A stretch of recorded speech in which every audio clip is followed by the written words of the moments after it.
Welcome to V power news బులెటిన్ల ముందుగా headlines.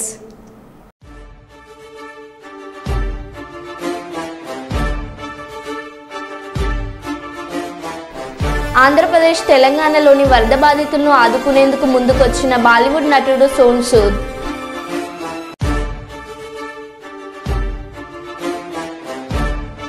AP హోంమంత్రి అనితపై నటి ఫైర్.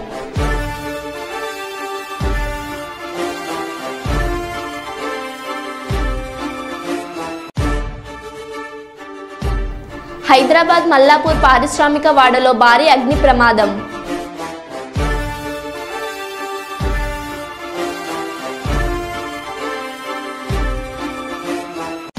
బుడమేరు గండి పూడ్చాం, ప్రస్తుతం విజయవాడకి వచ్చే ఇన్ఫ్లో తగ్గింది.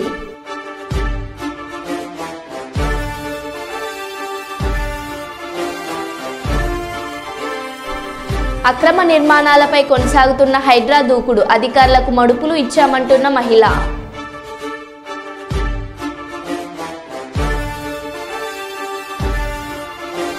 ఖమ్మం నగరంలో మళ్లీ పెరిగిన మున్నేరు ఉధృతి.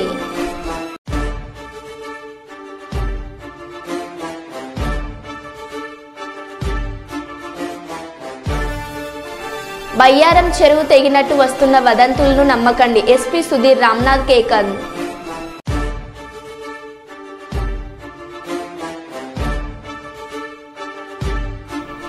వినాయక మండపాలను ఆకస్మికంగా సందర్శించిన Ramagundam police commissioner M Srinivas IPS.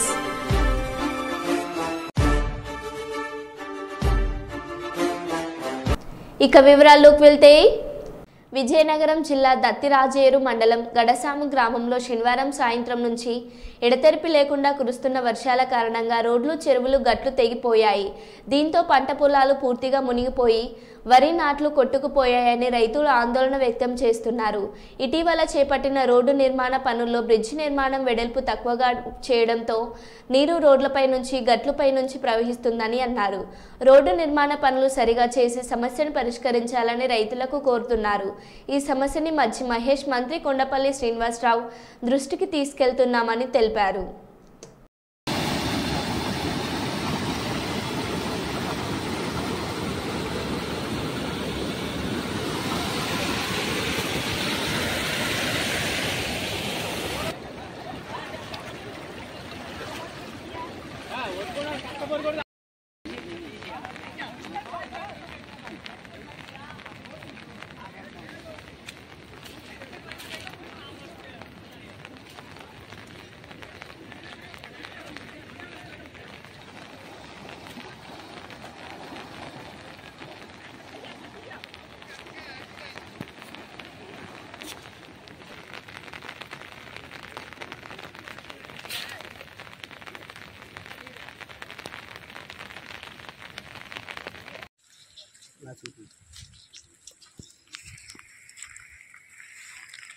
చెప్పు, పంట పొలం మునిగిపోయి చెప్పు. అయ్యా, దత్తిరాజేరు మండలం, విజయనగరం జిల్లా. అయ్యా, అక్కడ రైతులు ఎప్పుడు నిండో చెప్తున్నారు. ఇక్కడ రోడ్డు కొత్తగానే వేశారు, 2 సంవత్సరాలు బట్టి చెప్తున్నారు. 2 సంవత్సరాలు బట్టి చెప్తున్నారు 4 కానాలు వేయండి, ఫ్లోటింగ్ లాగదని. ఇప్పుడు రైతులు పంట పండించుకోవడానికి ఎంత దమ్ములన్నీ చేసిన తర్వాత ఈ కానాలు లాగాలని చెప్పినా మీరు వినలేదు. చూడండి, ఒకసారి పక్క చూడండి, ఎలాగొచ్చేసింది రోడ్డు మీదకి. మొత్తం రైతు పంట పొలాలు మొత్తం పాంగొట్టేసాయి, పంట పొలాలు కూడా ముంచేసాయి. అధికారులకి, అలాగే కలెక్టర్ గారికి, ఎంఆర్ఓ గారికి మేము విన్నపం చేస్తున్నాం. మరొక 2 కానాలు వేస్తే ఈ రోడ్డు మీదకి ఫ్లోటింగ్ మొత్తం ఎంత కొట్టకంటూ ఉంటుందని దయచేసి. రైతులు కూడా చాలా ఆందోళన చెందుతున్నారు. ఆ పంట పొలాలు ఎంత పెట్టుబడి పెట్టిన తర్వాత కూడా పంట పొలాలు పోతున్నాయి అనేసి వర్షంతో కూడా వచ్చి ఉన్నారు రైతులు. బెంగతోటి, బాధతోటి, డబ్బులు అంతా మదుపు పెట్టేసాము, మాకేటి ఇలాగ జరిగిపోయిందని బాధతోటి మీకు అందరికీ విన్నపించుకున్నాం. గడసాం గ్రామంలోనే ఏం జరిగినా పెడతాం, మీకు కొద్దిగా రెస్పాండ్ అవుతారని మేము కోరుకుంటున్నాం. మరో 2 కానాలు వేయాలని కోరుకుంటున్నాం. కలెక్టర్ గారికి రోడ్డు కూడా చూడండి, రోడ్డు కూడా వచ్చింది, రోడ్డు కూడా తవ్వేసింది. ఒకసారి చూపించండి.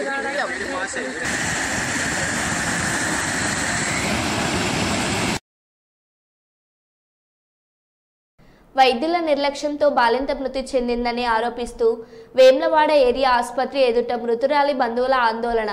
వేమ్లవాడకు చెందిన పిల్లి రజితకు 3 రోజుల క్రితం ఏరియా ఆసుపత్రిలో చికిత్స చేసిన వైద్యులు మగబిడ్డకు జన్మనిచ్చిన అనంతరం తీవ్ర రక్తస్రావం, ఇతర సమస్యలతో మెరుగైన వైద్యం కోసం రజితను కరీంనగర్ ఆసుపత్రికి తీసుకెళ్లాలని సూచించిన వైద్యులు కరీంనగర్ నుంచి హైదరాబాద్ తరలించగా ఆరోగ్య పరిస్థితి విషమించడంతో మృతి చెందిన రజిత న్యాయం చేయాలని ఆసుపత్రి ఎదుట ఆందోళన చేస్తున్న బంధువులతో మాట్లాడిన పట్టణ సిఐ వీరప్రసాద్.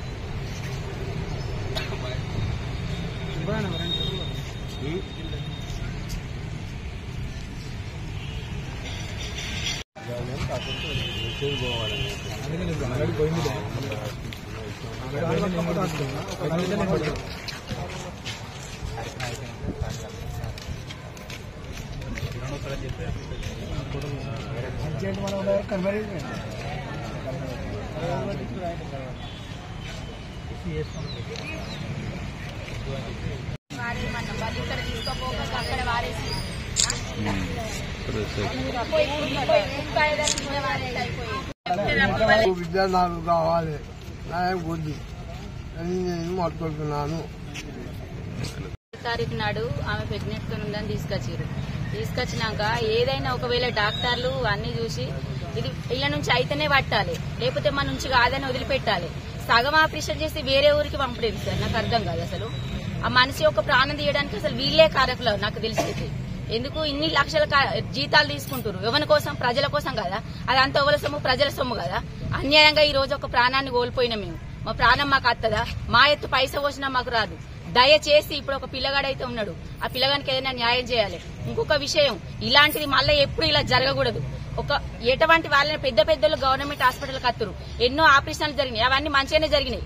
అదే ధైర్యంతో ఆ పోరి లేనిది అయినా భయపడుకుంటూ వచ్చింది. అది భయపడ్డట్టే దాని భయమే ముంగట పడ్డది. పాపం ఒక నిండు ప్రాణం శ్రద్ధ చేసి పిల్లడికన్నా న్యాయం చేయండి. అలా నుంచి కాకపోతే ఫస్టే కాదని చెప్తే పైసలు పెట్టి అప్పు చేసి ఏదైనా చేసి ఇంకెక్కడైనా కాపాడుకుంటారు వాళ్ళు. ఇక్కడ సగం చేసి ఇడిచి పెడితే సిరిసిల్ల పోయి మళ్ళీ ఇక్కడికి వచ్చిరు వాళ్ళు. ఇక్కడికి వచ్చి కాళ్ల మీద పడ్డారట, మీరు తప్ప మాకు వేరే దారి లేదని.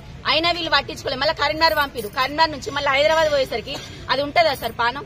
కొడుకు పుట్టినాక సగం ఆపరేషన్ చేసుడేంది? ఇది అర్థం కాదు అసలు కడుపులో ఏమైంది? ఆ మనిషి ఎట్లుంది? ఏమైంది దానికి? మాకు ఎవ్వరు చెప్పాలి ఈ సమాధానం. ఆ డాక్టర్ ఎక్కడుంది ఇప్పుడు? ఆ డాక్టర్ చెప్పాలి. ఆ డాక్టర్ రావాలి, ఆ పోరి మాకు పానవన్నీ ఇవ్వాలి. లేకపోతే ఎట్లా ఉన్న మనిషిని అట్లా మాకు పంపినా సరే మాకు ఇప్పుడు మా మనిషి మాకు కావాలి. ఆ పిల్లాడికన్నా న్యాయం చేయాలి. దయచేసి మీరు మాకు న్యాయం చేయండి. మా ప్రాణం అయితే ఎట్లా తిరిగి రాదు. మాకు మాట్లాడది, మాకు కనబడది మా మనిషి రావాలి. ప్రెగ్నెన్సీ లేడీని తీసుకొచ్చాము. ఆమెకు పెయిన్స్ రావడంతోనే తీసుకొచ్చిన 5 నిమిషాలకు బ్లడ్ టెస్ట్ చేయాలన్నారు. బ్లడ్ టెస్ట్ చేసిన తర్వాత సర్జరీ చేస్తామన్నారు. ఆమెకు బీపీ ఎక్కువ ఉందా తక్కువ ఉందా అని ఏం చెప్పలేరు. ఆమెకు ఫీవర్ ఉందా ఏదైనా చూడాలి కదా, స్కానింగ్ కూడా చూడాలి. చూడకుండా వాళ్ళు బ్లడ్ టెస్ట్ చూసి ఒక 5 నిమిషాల్లోనే ఆపరేషన్ చేస్తామని చెప్పారు. చేసిన తర్వాత ఆమెకు తీసుకొచ్చిన తర్వాత 5 మినిట్స్కి బ్లీడింగ్ అయింది. ఆమెకు యూరిన్ల నుంచి బ్లీడింగ్ అయింది. మేడంని పిలిచినాం, వచ్చి చెకప్ చేసి చూసిరు అంతే. మరి బ్లీడింగ్ ఎందుకు అవుతుంది? తీసుకొచ్చిన వేరే క్యాండిడేట్ కూడా ఆపరేషన్ చేసారు. ఆ పర్సన్ బాగానే ఉంది. వాళ్ళకి చేసినట్టే వీళ్ళకి చేసింది కదా. ఈ అమ్మాయికి కూడా తీసుకొచ్చినాక మేడం చూసింది, వెళ్ళిపోయిన తర్వాత 10 మినిట్స్కి పిడిసి వచ్చినాక ఒక గ్లూకోజ్ పెట్టిరు, అంతే సైలెంట్గా ఉన్నారు. తెల్లారి అంతలోపు అట్లనే ఉంది. అసలు ఆమెకు స్పృహ లేదు. తీసుకొచ్చిన తెల్లారి మళ్ళీ వచ్చి మేడం చూసిరు, ఏం చెప్పలేరు. ఆ టెస్ట్ అని ఆమెకు టెస్ట్ చేసిన తర్వాత లోపల బ్లడ్ క్లాట్ అయిందని అన్నారు. ఇది జరిగింది ఇక్కడ ఏరియా హాస్పిటల్. అమ్మాయి పేరు పిల్లి రజిత అమ్మాయి వేమ్లవాడ 20వ వార్డు. మా చెల్లెకి ఇటువంటి అన్యాయము మా చెల్లెకి జరిగినట్టుగా ఇంకెవరికి కూడా జరగద్దు. ఎందుకంటే వైద్యుల నిర్లక్ష్యమే అని మేము అనుకుంటున్నాము. ఎందుకంటే ప్రెగ్నెంట్ లేడీ రిసిప్ట్లన్నీ చూసిన తర్వాతనే చేయాలి. ఎందుకంటే ఒక తీసుకొచ్చిన వెంటనే పెయిన్స్ వచ్చినాయి, ఓకే, అబ్జర్వేషన్లో పెట్టి చూడాలి. తీసుకొచ్చినాక 5 మినిట్స్కి 10 మినిట్స్కి మేము చేస్తామని చెప్పడము, ఏదో తెలియని వాళ్ళు ఎంతో మంది అమాయకులు ఏరియా హాస్పిటల్ నమ్ముకుని వస్తారు. ఇటువంటి ప్రాబ్లం ఇంకెవరికి జరగకుండా చూసుకోవాలి. ఎవరైనా అధికారులు కానీ పట్టించుకోవాలి. ఇలా ఎంతో మంది వస్తారు ఇక్కడికి. న్యాయం జరగాలి ఈ అమ్మాయి తరఫున. అమ్మాయి వాళ్ళు పేదింటి వాళ్ళు, వాళ్ళకు ఉండడానికి ఇల్లు సరిగ్గా లేదు, కూలిపోయి ఉంటది. ఒకసారి వచ్చి మీరు కూడా చూడండి. చాలా పేదవారు, చిన్న అబ్బాయి, వాళ్ళు కూడా ఏజ్డ్ పర్సన్స్. ఇప్పుడు అబ్బాయి ఉన్నాడు, అబ్బాయికి ఎటువంటి దాన్ని అన్యాయం జరిగింది కాబట్టి ఏదైనా అధికారులు పట్టించుకొని ఏదైనా కోరాలి. ఏదైనా ఖమ్మం నగరంలోని మున్నేరు ఉధృతి గణనీయంగా పెరుగుతుండటంతో బొక్కలగడ్డ, మోతీనగర్, వెంకటేశ్వర నగర్, పద్మావతి నగర్, జలగం నగర్ ప్రాంత వాసుల్ని పునరావాస కేంద్రాలకి తరలిస్తున్న అధికారులు.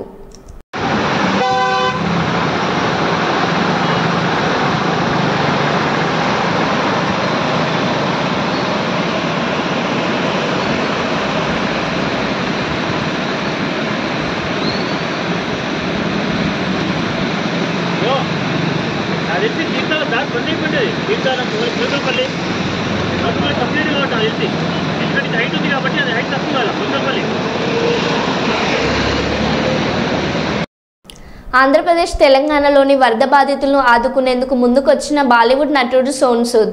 విజయవాడలో బకెట్లు, దుప్పట్లు, చేపలు పంపిణీ చేసిన సోనూ సూద్ టీం ఆహారం, మంచినీరు, మెడికల్ కిట్లు అందించేందుకు తన ఫౌండేషన్ నుండి కృషి చేస్తానని తెలిపిన సోనూ సూద్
బాలీవుడ్ తారలు అర్జున్ కపూర్, కియారా అద్వానీ, షనాయా కపూర్ మరియు నుషాత్ భరూచా తదితర మనీష్ నివాసంలో గణేష్ చతుర్థి వేడుకలను జరుపుకున్నారు. పండుగ దుస్తులు ధరించి వారు ఫోటోలకు పోజులు ఇచ్చారు. గణేశుని పూజించే శక్తివంతమైన పండుగను ఆనందంతో జరుపుకున్నారు. మహారాష్ట్ర వ్యాప్తంగా 10 రోజుల వేడుకలు ఘనంగా జరుగుతున్నాయి.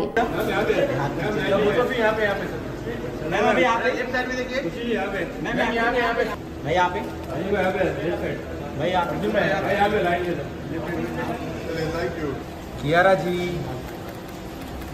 Happy Ganesh Chaturthi ma'am. Ma'am wait ना, एक फोटो कर. Kiara ji wait. Ma'am look here. Ma'am here. Ma'am first. Kiara ji यहाँ पे सामने. कियारा मैम यहाँ पे. कियारा मैम यहाँ पे. Ma'am here this camera ma'am. This mobile. Look here. Ma'am left left left. Kiara ji सामने. Kiara ma'am left left. Ma'am इधर नहीं देगा.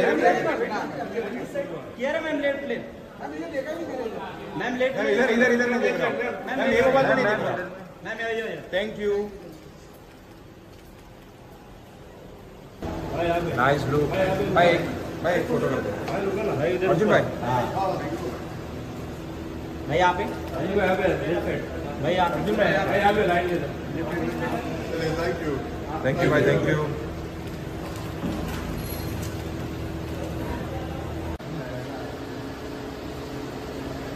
अरे खड़ा नहीं था. एक साथ में फोटो करते खुशी के साथ.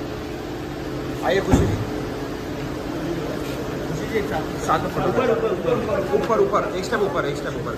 बस बस परफेक्ट. क्या बात है. यहाँ पे मैम अभी यहाँ पे लेफ्ट साइड में देखिए. खुशी जी यहाँ पे. मैम यहाँ पे स्ट्रेट. मैम मिडल में. Thank you.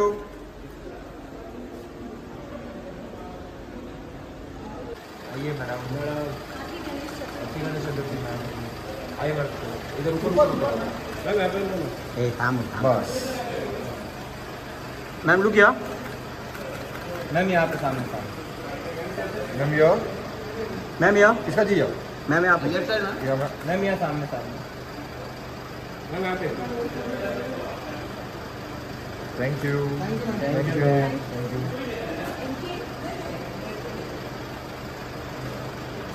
अंकल बुला रहे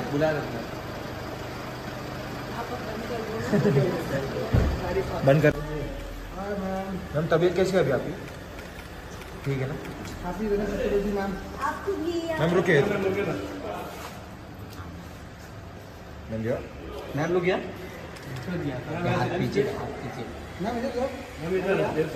मैम सेंटर मैम यहाँ सामने। Thank you.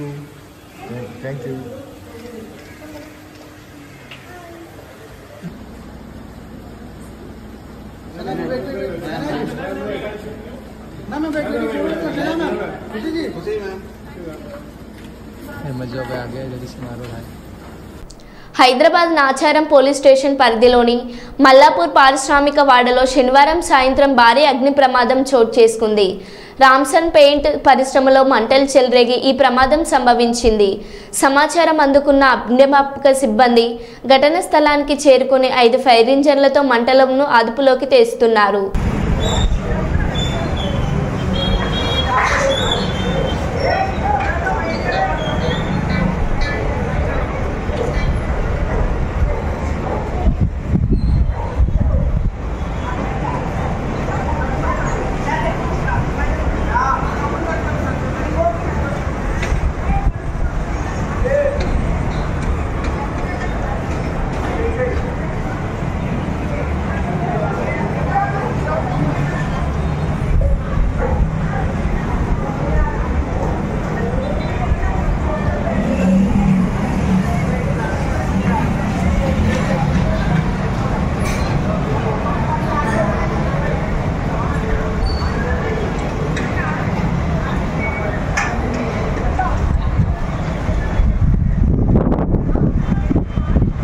కుప్పం పట్టణంలోని 13వ వార్డులో ఎంఎఫ్సి కళాశాల ప్రాంగణంలో వినాయక చవితి సందర్భంగా సీఎం చంద్రబాబు నాయుడు ఆకారంలో సైకిల్పై వినాయక స్వామి ప్రతిమను 13వ వార్డు టీడీపీ యూత్ అధ్యక్షుడు విక్కీ నవీన్ ఏర్పాటు చేశారు.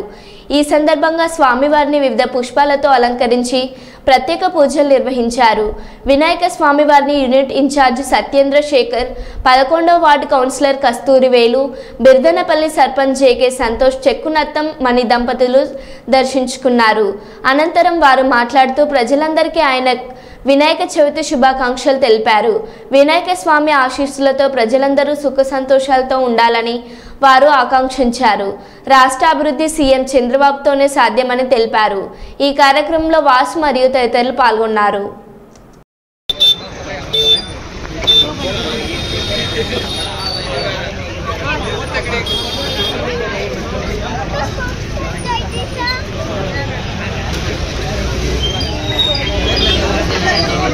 హలో 2 నిమిషాలు వినాయక చవితి సందర్భంగా ప్రజలందరికీ కూడా వినాయక చవితి శుభాకాంక్షలు తెలియజేసుకుంటూ ఈరోజు మన యొక్క కుప్పం మున్సిపాలిటీ పరిధిలో కొత్తపేటలో ఉన్నటువంటి 13వ వార్డులో విక్కీ గారి ఆధ్వర్యంలో చంద్రబాబు నాయుడు సమేత వినాయక స్వామిగా సైకిల్ వినాయకుడిని ఇక్కడ ఏర్పాటు చేసి పూజలు అందుకుంటున్నారు. ఈరోజు రాష్ట్ర వ్యాప్తంగా కూడా చంద్రబాబు నాయుడు గారు రాష్ట్రాన్ని బాగుపరచాలని ఒకవైపు వరదలు దాటి విజయవాడ అతలాకుతలమైంది. ఆ యొక్క విజయవాడను కూడా పునర్వైభవం తీసుకొచ్చి మరలా యథార్థ స్థితిలో చేయడానికి ఆర్టిస్టులు రాత్రి పగలంగా కష్టపడుతుంటే అలాంటి చంద్రబాబు నాయుడు గారికి ఆయన విషయంగా ఈ యొక్క వినాయక స్వామి ఉండాలనేసి, తోడుగా ఉండాలనేసి ఆ తలంపుతో కుప్పం యువత విక్కీ ఆధ్వర్యంలో ఉన్నటువంటి యువత అంతా కూడాను సైకిల్ వినాయకుడిని ఏర్పాటు చేసి ఇక్కడ పూజలు బ్రహ్మాండంగా చేసి ఈ యొక్క ప్రజల యొక్క సుభిక్షంగా ఉండాలనేసి కోరుకునే విధంగా ఈరోజు కార్యక్రమాన్ని ఏర్పాటు చేశారు. దీనికి ఈ చంద్రబాబు నాయుడు గారి తరఫున ఈరోజు అర్చనా పూరక పూజా కార్యక్రమాలతో చేయడం జరిగింది. రాష్ట్ర ప్రజలు కానీ విజయవాడ ప్రజలు కానీ సుభిక్షంగా ఉండాలని, రాబోయే వినాయక చవితికి మరలా యథాతథ స్థితిలో కుప్పం నియోజకవర్గంతో పాటు రాష్ట్ర వ్యాప్తంగా కూడా ప్రజలందరూ కూడా మంచి సుభిక్షంగా ఉండాలని కోరుకుంటూ ఈరోజు పూజలు జరిపించడం జరిగింది. అక్రమ నిర్మాణాలపై హైడ్రా దూకుడు కొనసాగుతుంది. హైదరాబాద్, మేడ్చల్, సంగారెడ్డి జిల్లాల పరిధిలో అక్రమణలు కూల్చివేస్తోంది. మాదాపూర్లోని సున్నం చెరువు పరిధిలోని అక్రమ కట్టడాలను హైడ్రా కూల్చివేసింది. ఈ నిర్మాణాల కోసం గతంలో పలువురు అధికారులకు లంచం ఇచ్చినట్లు ఓ మహిళ చెబుతుంది. దీనికి సంబంధించిన వీడియో సోషల్ మీడియాలో వైరల్ అవుతుంది. చెప్పేవారు ఆ అకౌంట్లో డబ్బులు వేసేవాళ్ళమండి చెప్తున్నారు. ఇప్పుడు ఏంటో మాకు తెలియదు. మేము కోర్టుకి వెళ్ళాం కదండి. కోర్టు ఆర్డర్ ఉంది కదా, రీకౌంట్ సర్వే చేయమన్నారు. చేశాక మీరు కోలుగొట్టండి, మేము కాదంటం లేదు కదా. ఏమి కనీసం నోటీస్ కూడా ఇవ్వలేదు. కనీసం మా పేపర్ కూడా ఎవడు ఇక్కడ చూసిన దిక్కు లేదు. రెవెన్యూ అధికారులకు ఇచ్చారా మేడం? ఎవరు? అందరికి జీహెచ్ఎంసీ నుంచి రెవెన్యూ అధికారులకు కూడా ఇచ్చాం. అక్కడ సీసీ కెమెరాలోకి వెళ్తే మేము వచ్చామా లేదా అన్నీ తెలుస్తుంది. తీయండి. ఎంత ఇచ్చారు మేడం? చూడండి, వాళ్ళకి రమ్మనమనండి. మా ఎదుట నిల్చుంటే మేము ఎంత ఇచ్చామో ఏంటో అన్నీ తెలుస్తుంది. గణేష్ మండపాల్లో మైక్ పర్మిషన్ కు విగ్రహం ఎత్తును బట్టి చల్లాను కట్టాలని ఏపీ హోంమంత్రి అనిత చేసిన వ్యాఖ్యలపై బీజేపీ నాయకురాలు నటి మాధవీలత స్పందించారు. అనితక్క ఏంది ఈ తిక్క? ఈ కూటమిలోని మా పార్టీ ఉన్నప్పటికీ తప్పును ఖండిస్తా. మైక్ పర్మిషన్ కు 100 విగ్రహాలకు 350 రూపాయలు ఇవ్వాలా? ఇదే రూల్ క్రిస్టియన్లు, ముస్లింలకు పెట్టండి అని ఫైర్ అయ్యారు. ఎట్టెట్ట అనితక్క ఏంది నీ తిక్క? అర్థం అవ్వట్లేదా? ఓసారి ఈ వీడియో చూడండి. 100, 350, 700 యాలం పాటలు పాడుకుంటున్నారు. అర్థమవుతుందా? ఓసారి వినండి. ఒకేలా కావాలనుకోండి, ఎన్ని రోజులు మైక్ పెడతారో చూసుకుని దానికి ఒక 100 రూపీస్. హైట్ ని బట్టి height above 3 feet to 6 feet అనుకోండి, దానికి ఏంటంటే ఈకో ఫ్రెండ్లీ 350 రూపీస్. అలాంటివి మనకి హైట్ అబౌవ్ 6 feet అయితే 700 రూపీస్. ఇప్పుడు నేను మాట్లాడబోయే టాపిక్ అయితే చాలా మందికి కోపం తెప్పిస్తుంది. ఎస్పెషల్లీ ఏంటంటే పొలిటికల్ పార్టీ వాళ్ళకి కోపం తెప్పిస్తుంది అనమాట. అందులోనూ ఆంధ్రప్రదేశ్ లో ఉన్నటువంటి పొలిటికల్ పార్టీ ఇప్పుడు మన హోమ్ మినిస్టర్ గారు అనిత గారు మాట్లాడారనమాట. వెరీ అన్ఫార్చునేట్ ఏంటంటే ఈ అలయన్స్ ప్రభుత్వంలో మా పార్టీ కూడా ఉంది, బీజేపీ. అయినా సరే నేను తప్పు అని ఖండించి తీరతాను. ఎందుకంటే నాకు పార్టీ కంటే ముందు దేశం, ధర్మం, అందులోనూ నా హిందూ ధర్మం. నా తెలియగలుగుతాను, ప్రతి వాళ్ళకి హిందూ పండుగల మీద పడి ఏడవడమే తప్ప ఇంకా వేరే పని లేదా? ఏమ్మా అనిత గారు, ఏంటమ్మా పాటలు గణేష్ మండపాలలో పెడితే 100 రూపాయల, అడుగుకి 350 రూపాయల ఎకో ఫ్రెండ్లీ గణేషకి? ఓ పని చేయండి. మామూలుగా మనకి చాలా మంది చనిపోతూ ఉంటారు రోజుకి, వాళ్ళ మీద అంతో కొంత చిల్లర చల్లుతూ ఉంటారు. సో మీరు చెప్పండి, ఇది కొంచెం చిల్లర కాదు, ఇట్లా ఇంత 1 కిలోమీటర్కి అయితే 100 రూపాయలు చల్లండి, అట్లా 2-3 కిలోమీటర్లు అయితే 350 రూపాయలు చల్లండి, మేము ఏరుకుంటాం, వచ్చి మా స్టాఫ్ని పంపిస్తామని పెట్టండి. చాలా బాగుంటుంది. మనకి ఏదన్నా కష్టం వస్తే భగవంతుడు చూసుకుంటాడంట. ఆ భగవంతుడికే ఈ రోజు కష్టం పెడుతున్నారు మీరు. ప్రతి ఒక్కళ్ళకి హిందూ పండుగలు వస్తే చాలు, అసలు మీకు ఎందుకు ఇంత కడుపు మంటాం? అసలు మాకు నిజంగా అర్థం కాదు. ఇదే రూల్ మీరు క్రిస్టియన్స్ కి పెట్టండి, ఇదే రూల్ మీరు ముస్లిమ్స్ కి పెట్టండి, తర్వాత హిందువులకు కూడా పెట్టండి. మేమేమి అందరికీ సమానంగా రూల్స్ పెట్టండి. రోజుకి 5 సార్లు నమాజ్ చేస్తూ ఉంటారు కదా, వాళ్ళకి ఎప్పుడన్నా రూల్స్ పెడతారా? మరి వాళ్ళకు కూడా నమాజ్ కి 100 రూపాయలు అని పెట్టాలి కదా. గణేష్ మండపాల దగ్గర సాంగ్లకి 100 రూపాయలు ఏంటి? లేకపోతే క్రిస్టియన్స్ అర్ధరాత్రులు కూడా పెడుతూ ఉంటారు కదా. నేను ఎవరిని కించపరచట్లేదు, ఇక్కడ గుర్తుపెట్టుకోవాలి. పొలో మనం తిట్టడానికి రెడీ అయిపోతుంటారులే కానీ ఆయన భగవంతుడికి బోల్డని కష్టాలు వచ్చాయంట, బోడి మాధవిలత కష్టాలు వస్తే ఏంటి, మీరు తిడితే ఏంటి, నాకేం? మరి వాళ్ళకు సేమ్ రూల్స్ అప్లై చేసి మాకు కూడా సేమ్ రూల్స్ అప్లై చేయండి. మేము వేస్తాం, చిల్లర వేస్తాం. ఏముంది, ఎంతో మందికి అన్నదానాలు చేస్తూ ఉంటారు హిందువులు, ఎంతో మందికి ప్రతిరోజు మండపాల దగ్గర బోల్డ్ అన్ని ప్రసాదాలు, లేకపోతే ఇంకోటి. అసలు మా పండగలంటేనే 10 మందిని బతికించడానికి ఉండేటటువంటి వ్యవహారం అది. ఒక వినాయక చవితి వస్తే మండపాలు వేసేటోళ్ళు ఏంటి, మట్టి బొమ్మలు తయారు చేసేటోళ్ళు ఏంటి, అసలు ఒకటేంటి అరటి ఇవి అవ్వచ్చు, పత్రం అమ్ముకునేటోళ్ళు కావచ్చు, పూలు పళ్ళు, ఎన్ని వ్యాపారాలు బతికిస్తూ ఉంటారు హిందువులు. అట్లాంటిది మీ మొహాన చిల్లరేయడానికి మాకేముంది? మేము దాని బిచ్చం వేస్తాం. మేము కావాలంటే మండపాల దగ్గర మీరు వచ్చి అడుక్కుంటున్నారు. యాక్చువల్లీ చెప్పాలంటే టు బి ఆనెస్ట్లీ 100 రూపాయలు 350 రూపాయలు అని చెప్పి అడుక్కి 350 రూపాయలు మీరు బిచ్చం అడుగుతున్నారు. మేము బిచ్చం వేస్తాము, ఏముంది? మా విగ్రహాల దగ్గర మీరు బిచ్చం ఎత్తుకుంటుంటే వేయడానికి మాకు ఏమన్నా ప్రాబ్లమా? నేను ఇప్పుడు ఇలా మాట్లాడాను అనుకో, ఇప్పుడు ఎన్వైరన్మెంట్ మీద ప్రేమ పుట్టుకొచ్చేస్తుంది చాలా మందికి. ప్రకృతి ప్రేమికులు అంటూ మాట్లాడతారు. మీరు మట్టి బొమ్మలు, ఆకులు అవన్నీ తీసుకెళ్లి వాటర్లో వేస్తారు, మరి వాటన్నింటినీ చెరువుల్లోంచి, కాలువల్లోంచి, వీటిలోంచి బయటికి తీయాలి. వాటికి ఎంత శ్రమ అవుతుందో తెలుసా, ఎంత పాడైపోతుందో తెలుసా, ఎన్వైరన్మెంట్ ఎంత నాశనం అయిపోతుంది. అట్లీస్ట్ ఇలాంటి రూల్స్ అన్న పెడితే సో అప్పుడైనా కేర్ఫుల్ గా ఉండేసేసి తక్కువగా వాడతారు. పెద్ద విగ్రహాలు చేయడం మానేస్తారు. అలా అని చెప్పేసి విగ్రహాలు చేసే వాళ్ళ కడుపుల మీద కొట్టడానికి ఎన్వైరన్మెంట్ పేరుతో మేము చాలా సిద్ధంగా ఉంటాము. ఈ సమయంలోనే మట్టి బొమ్మలు అమ్ముకునే వాళ్ళ జీవితాలు సంకనాకిచ్చి సర్వనాశనం చేయడానికి ఎన్వైరన్మెంట్, వాటి సేఫ్టీ, ప్రకృతి ఆరాధకులు, ప్రేమికులు అనే వాళ్ళం మేము అసలు ఎప్పుడు రెడీగా ఉంటాము. ఎందుకంటే రేప్ చేసిన అమ్మాయి ఎట్ట చచ్చిపోయినా పర్వాలేదు, కానీ రేపిస్ట్ గాడికి ఉరి శిక్ష ఇంకో శిక్ష వేస్తే మానవ హక్కులు అని చెప్పి ముందుకు వస్తారు చూడు, అట్లాంటి ప్రకృతి ప్రేమికులు ఇప్పుడు ముందుకు వచ్చేస్తారనమాట. మరో బులెటిన్లో మళ్ళీ కలుద్దాం. Stay tune.